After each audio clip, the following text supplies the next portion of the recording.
Friends, അവാകുഞ്ഞി ചാനലിൽ ഇന്ന് വീണ്ടും അടീനിയം വിശേഷമാണ് കേട്ടോ.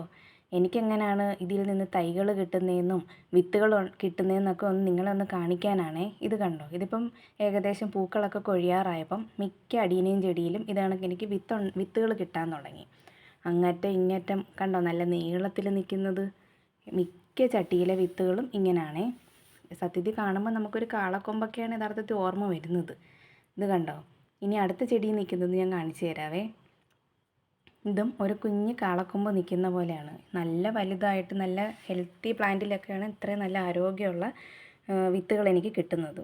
ഞാൻ ഈ കിട്ടുന്ന വിത്തുകളെല്ലാം എന്താ ചെയ്യുന്നതെന്ന് വെച്ചാൽ, ഇതിനു മുമ്പ് ഞാനൊരു ഷോർട്സ് ചെയ്തിട്ടുണ്ടായിരുന്നു എനിക്ക് കിട്ടുന്ന അടീനിയം വിത്ത് ഞാൻ കുഴിച്ചിടുന്നതിനെ പറ്റി. എല്ലാവരും അതൊന്ന് കാണണം കേട്ടോ.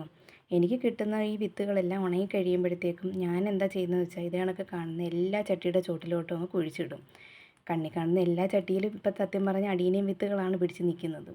ഇത് കണ്ടോ, ഇത് നല്ല ഹെൽത്തി പ്ലാന്റാണ്. ആ പ്ലാന്റിലുണ്ടായ നല്ല നീളത്തിലുള്ള നമ്മുടെ കാളക്കൊമ്പ് പോലത്തെ അടീനിയം വിത്താണ് നിൽക്കുന്നത്.